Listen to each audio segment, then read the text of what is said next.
In this video, I want to show that the following statement is true. If f of x is equal to the log of x to base a, then minus f of x is equal to the log of x, and the base becomes 1 over a instead of a. So at any time you want to pause the video and try it. This one is pretty much just using the definition of log. We've done some where you use the properties of logs, but this one, the majority of the problem is really using the definition of logs, or the definition of a logarithm, more specific. So here I'm going to say y is equal to, y and f of x are the same thing here, so this would be y equal to log to base a of x. And so here, this is f of x, and is the log of x to base a. So what this is saying then, if I take the log of some number to base a, and then take the base, or take the log of the same number, but I take the reciprocal of that base, instead of a, it's 1 over a, then they're going to be actually in absolute value, they're going to have the same value, except they're going to be opposite in sign. So if I put a negative here, I get this one.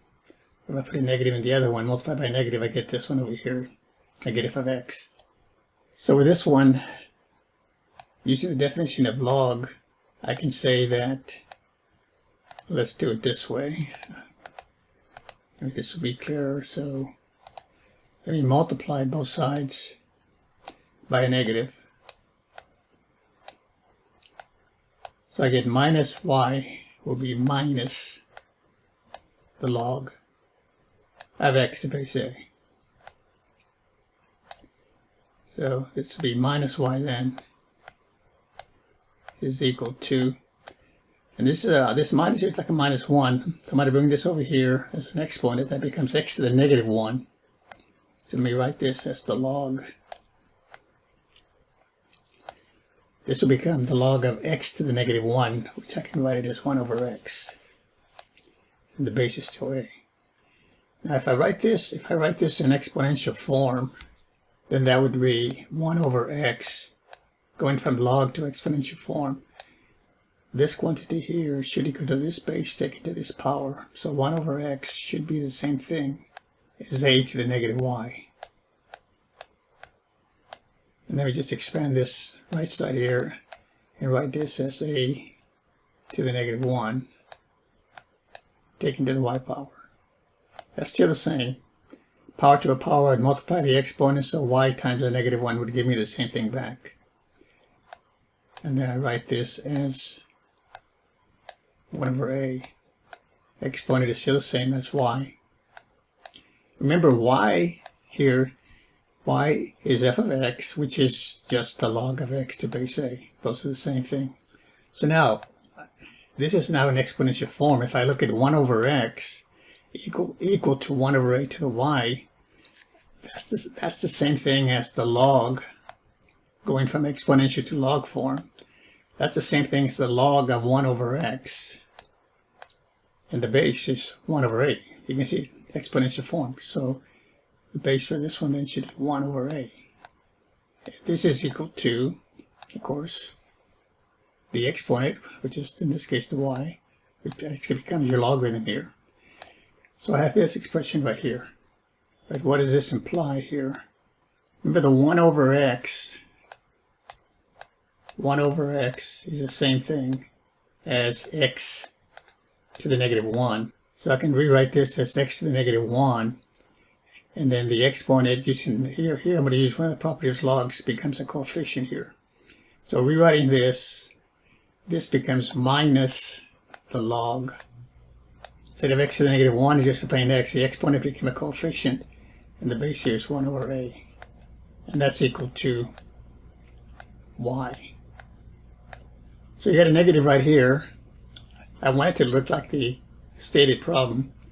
So let's multiply both sides by a negative. So multiplying the left side by a negative, that becomes a positive, and over here I get a negative y. So I'm going to write it.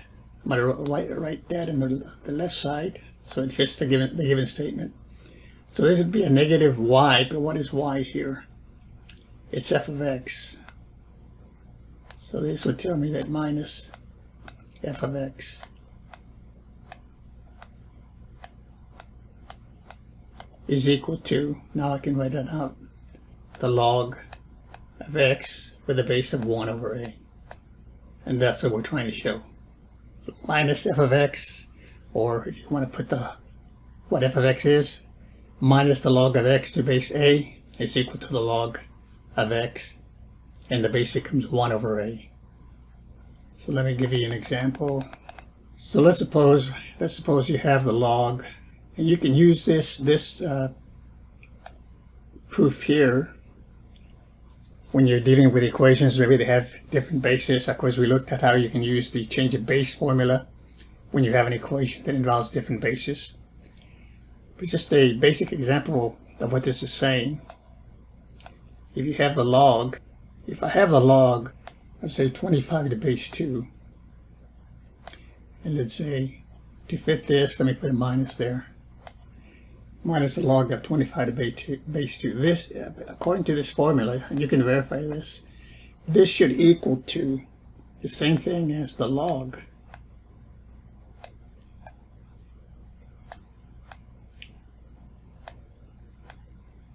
of 25 to base 1/2.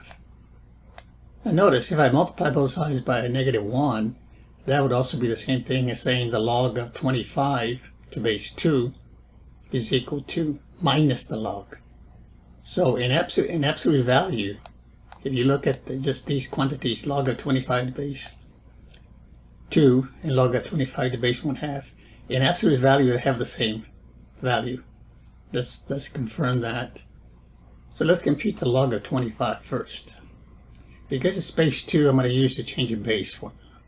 So if I want to find the log, let's find the log of 25 to base 2. So that would involve, well, I've done it right here. So if you look at the screen here, let's suppose I want to compute the log of 25 to base 2. Forget about the negative for now. I would pick another base, and normally would pick base 10 or base e, natural log, because that's what your calculator has. So log of 25 to base 2 would be the same thing as the log of 25 to, say, base 10 over the log of the base 2 to the same base 10. And that gives me 4.64. Now let's look at the other side. The log of 25 to base 1/2, using the change of base, would be the log of 25 divided by the log of whatever the base is. Here it's 1/2, I put down 0.5, same thing. And notice I get the other one got 4.64, this one got a negative 0.64. Notice they're opposite in sign. So if I put the negative in front of the first one, log of 25 to base 2, notice then they're equal. That's what this is saying. This is also saying the same thing as saying, okay, well, if I have the log, you can think of it this way, if I have the log of 25 to base 2, I can write that as the log of 25 to base 1/2. But then I have to put a negative, because this is negative here. This one over here is positive. So to get the same value, I have to put a negative right there. That's another way to look at that. Thanks for watching. We'll see you next time.